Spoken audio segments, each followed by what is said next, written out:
नमस्कार साथियों। तो आइए आज हम आपको सुनाते हैं रश्मि रथी का द्वितीय सर्ग। तो सुनते हैं। शीतल विरल एक कानन सुशोभित अधित्यक्ता के ऊपर, कहीं उच्च प्रसरवर चमकते झरते, कहीं शुभ्र निर्झर। जहां भूमि समतल सुंदर है, नहीं देखते हैं पाहन, हरियाली के बीच खड़ा है विस्तृत एक उटज पावन। आस पास कुछ कटे हुए पीले धनखेत सुहाते हैं, सशक मूस गिलहरी कबूतर घूम घूम कर खाते हैं। कुछ तंद्रिल अलसित बैठे हैं, कुछ करते सिसुका लेहन, कुछ खाते शाकल्य देखते बड़े तुष्ट सारे गोधन। हवन अग्नि बुझ चुकी, गंध से वायु अभी परमाती है, भीनी भीनी महक प्राण में मादकता पहुंचाती है। धूप धूम चर्चित लगते हैं, तरके श्याम छदन कैसे, झपक रहे हो शिशु के अलसित कजरारे लोचन जैसे। बैठे हुए सुखद आतप में मृग रोमंथन करते हैं, वन के जीव विवर से बाहर हो विश्रब्द विचरते हैं। सूख रहे चीवर रसाल को नन्ही झुकी टहनियों पर, नीचे बिखरे हुए पड़े हैं इंगुद से चिकने पत्थर। अजिन दर्भ पालास कमंडलू एक और तपके साधन, एक और हैं टंगे धनुष तूड़ीर तीर बरछे भीषण। चमक रहा त्रिकुटी द्वार पर एक परशु आभाशाली, लौह दंड पर जड़ित पड़ा हो मानो अर्ध अंशुमाली। श्रद्धा बड़े बढ़ती अजिन दर्भ पर, परशु देख मन डरता है, युद्ध शिविर या तपोभूमि या समझ नहीं कुछ पड़ता है। हवन कुंड जिसका या उसको ही क्या है ये धनुष कुठार, जिस मुन की यह श्रोवा उसी की कैसे हो सकती है तलवार। आई है वीरता तपोवन में क्या पुण्य कमाने को, या संन्यास साधना में है दैहिक शक्ति जगाने को। मन ने तन का सिद्ध यंत्र अथवा शस्त्रों में पाया है, या कि वीर कोई योगी से युक्ति सीखने आया है। परशु और तप ये दोनों वीरों के ही होते श्रृंगार, क्लीव न तो तप ही करता है, ना तो उठा सकता तलवार। तप से मनुज दिव्य बनता है, षड विकार से लड़ता है, तन की समर भूमि में लेकिन काम खड्ग ही करता है। किंतु कौन नर तपोनिष्ठ है यहाँ धनुष धरने वाला, एक साथ यज्ञाग्नि और असी की पूजा करने वाला। कहता है इतिहास जगत में हुआ एक ही नर ऐसा, रण में कुटिल काल सम क्रोधी, तप में महासूर्य जैसा। मुख में वेद पीठ पर तर्कस, कर में कठिन कुठार विमल, शाप और सर दोनों ही थे जिस महान ऋषि के संबल। यह कुटीर है उसी महामुनि परशुराम बलशाली का, भृगु के परम पुनीत वसंधर प्रति वीर प्रणपाली का। हाँ वही कर्ण की जांघों पर अपना मस्तक धरकर सोए हैं तरवर के नीचे आश्रम से किंचित हटकर। पत्तों से छन छन कर मीठी धूप माघ की आती है, पड़ती मुनि की थकी देह पर और थकान मिटाती है। कर्ण मुग्ध हो भक्ति भाव में मग्न हुआ सा जाता है, कभी जटा पर हाथ फेरता पीठ कभी सहलाता है। चढ़े नहीं चीटियां बदन पर, पड़े नहीं तड़पात कहीं, कर्ण सजग है उचट जाए गुरुवर की कच्ची नींद कहीं। वृद्ध देह तब से कृष काया उस पर आयुध संचालन, हाय पड़ा श्रम भार देव पर आज समय यह मेरे कारण। किंतु वृद्ध होने पर भी अंगों में है क्षमता कितनी, और रात दिन मुझ पर दिखलाते रहते ममता कितनी। कहते हैं ओ वत्स पुष्टि कर भोग न तू, यदि दिखाएगा मेरे शिक्षण की कठोरता को कैसे सह पाएगा। अनुगामी यदि बना कहीं तो खान पान में भी मेरा, सूख जाएगा लहू बचेगा हड्डी भर ढांचा तेरा। जरा सोच कितनी कठोरता से मैं तुझे चलाता हूँ, और नहीं तो एक पाव दिन भर में रक्त जलाता हूँ। इसकी पूर्ति कहाँ से होगी, बना अगर तू सन्यासी, इस प्रकार तो चबा जाएगी तुझे भूख सत्यानाशी। पत्थर सी हो मांसपेशियां, लोहे से भुजदंड अभय, नस नस में हो लहर आग की तभी जवानी पाती जय। विप्र हुआ तो क्या रखेगा रोक अभी से खाने पर, कर लेना घनघोर तपस्या वह चतुर्थ के आने पर। ब्राह्मण का है धर्म त्याग, पर क्या बालक भी त्यागी हो, जन्म साथ शिलोच्छवृत के ही क्या मैं अनुरागी हूँ। क्या विचित्र रचना समाज की, क्या गिरा ज्ञान ब्राह्मण घर में। मोती बरसा वैश्य वेश में, पड़ा खड्ग क्षत्रिय कर में। खड्ग बड़ा उद्धत होता है, उद्धत होते हैं राजे, इसीलिए तो सदा बजाते रहते मरड़ के बाजे। और करे ज्ञानी ब्राह्मण क्या, अश्विहीन मन डरता है, राजा देता मान भूप का वह भी आदर करता है। सुनता कौन यहाँ ब्राह्मण की, करते सब अपने मन की। डूबो डुबो रही शोणित में भूको, भूपों की लिप्सा रड़की। ओ रड़ भी किस लिए, नहीं जग से दुख दैन्य भगाने को, पर शोषक पथ भ्रंत मनुष्य को नहीं धर्म पर लाने को। रड़ केवल इसलिए कि राजे और सुखी हो, मानी हो, और प्रजाएं मिले उन्हें, मैं और अधिक अभिमानी हो। रड़ केवल इसलिए कि मैं कल्पित अभाव से छूट सकें, बढ़े राज्य की सीमा जिससे अधिक जनों को लूट सकें। रड़ केवल इसलिए कि सत्ता बढ़े, नहीं पत्ता डोले, भूपों के विपरीत न कोई कहीं कभी कुछ भी बोले। जो जो मिलती विजय अहम नरपति को बढ़ता जाता है, और जोर से वह समाज सिर पर चढ़ता जाता है। अब तो है दशा कि जो कुछ है वह राजा का बल है। ब्राह्मण खड़ा सामने केवल लिए शंख गंगा जल है। कहाँ तेज ब्राह्मण में अविवेकी राजा को रोक सके, धरे कुपथ पर जह भी पाँव वह तत्क्षण उसको टोक सके। और कहे भी तो ब्राह्मण की बात कौन सुन पाता है। यहाँ रोज राजा ब्राह्मण को अपमानित करवाता है। चलती नहीं यहाँ पंडित की, चलती नहीं तपस्वी की, जय पुकारती प्रजा रात दिन, राजा जय यशस्वी की। सिर था जो सारे समाज का, वही अनादर पाता है। जो भी खिलता फूल भुजा के ऊपर चढ़ता जाता है। चारों ओर लोभ की ज्वाला, चारों ओर भोग की जय, पाप भार से दबी धसी जा रही धरा पल पल निश्चय।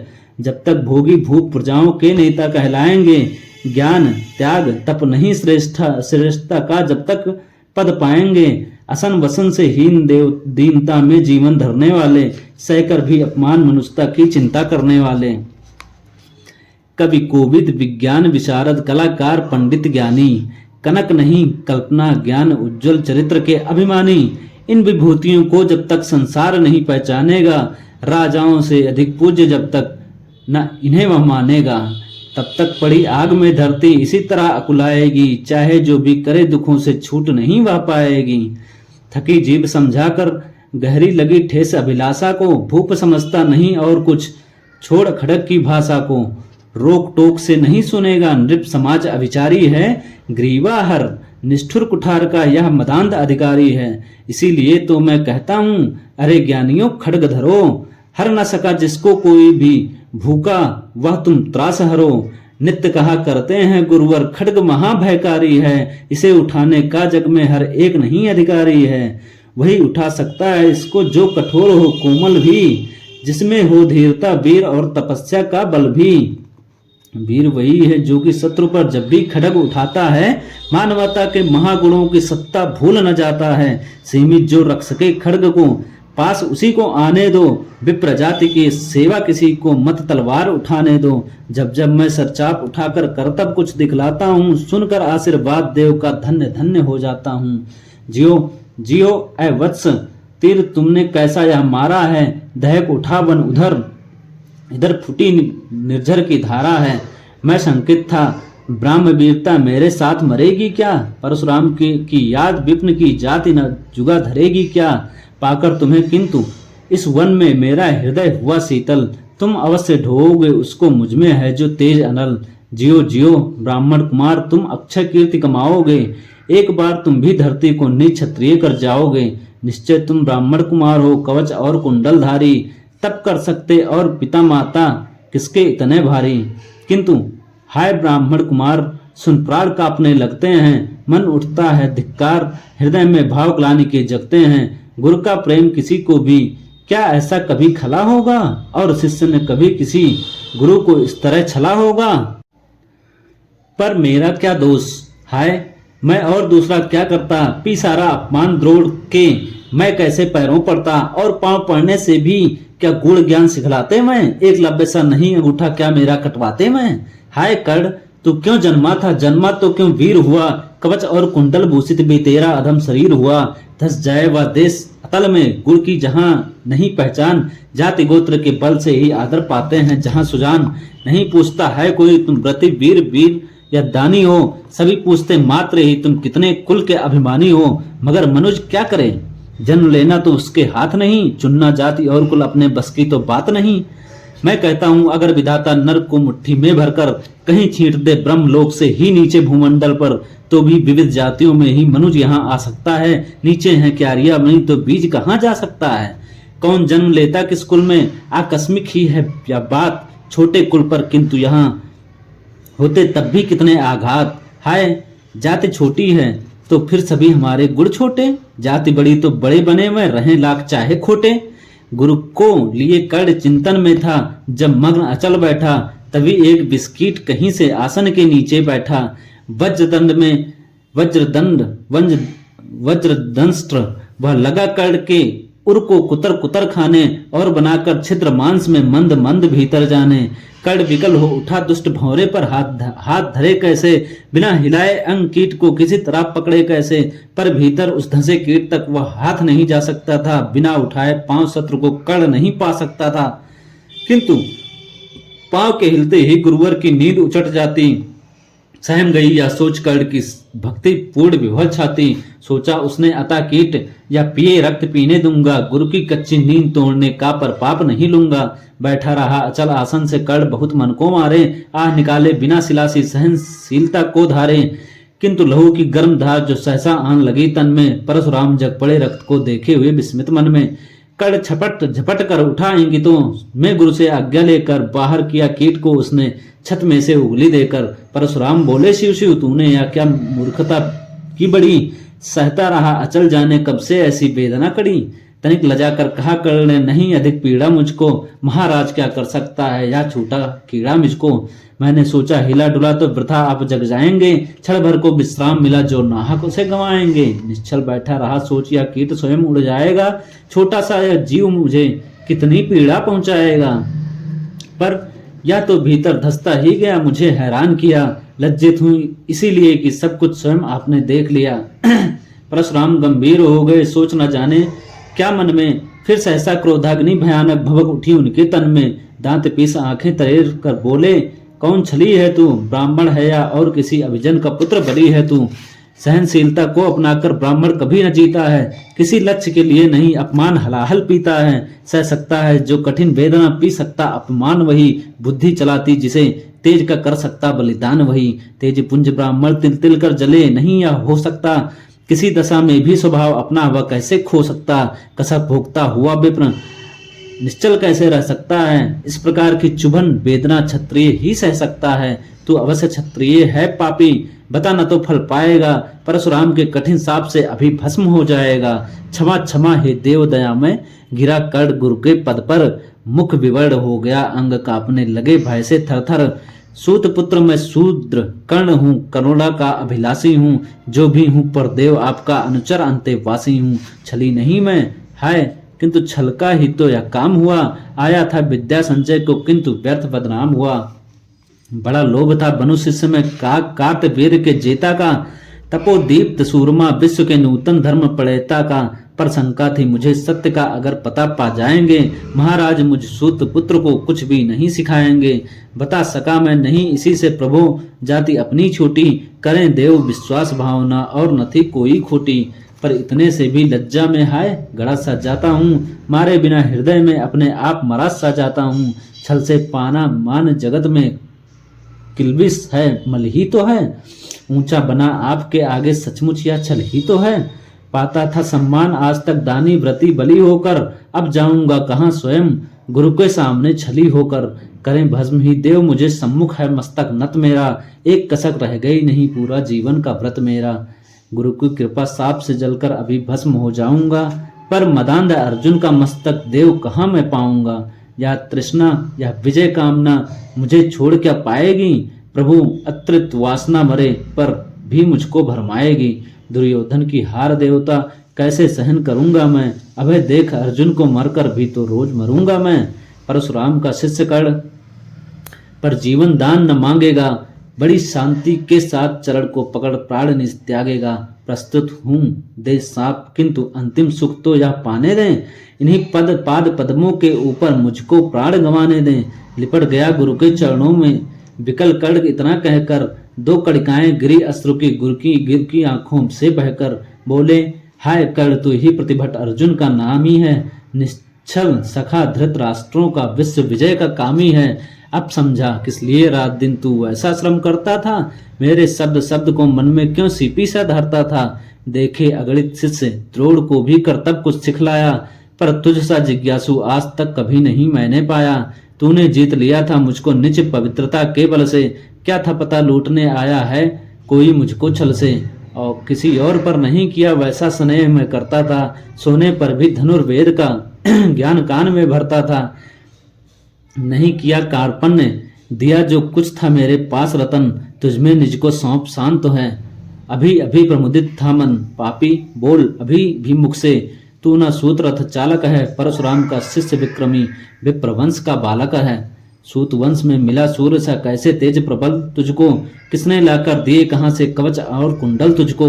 सुत सा रखा जिसे, उसको कैसे कठोर हो मारूं मैं, जलते हुए क्रोध की ज्वाला लेकिन कहाँ उतारूं मैं। पद से बोला कर्ण, दिया था जिसको आंखों का पानी, करना होगा ग्रहण उसी को, अनल आज है गुरु ज्ञानी। बरसाइए अनल आंखों से, सिर पर उसे संभालूंगा, दंड भोग जलकर मुनि सत्तम, छल का पाप छुड़ा लूंगा।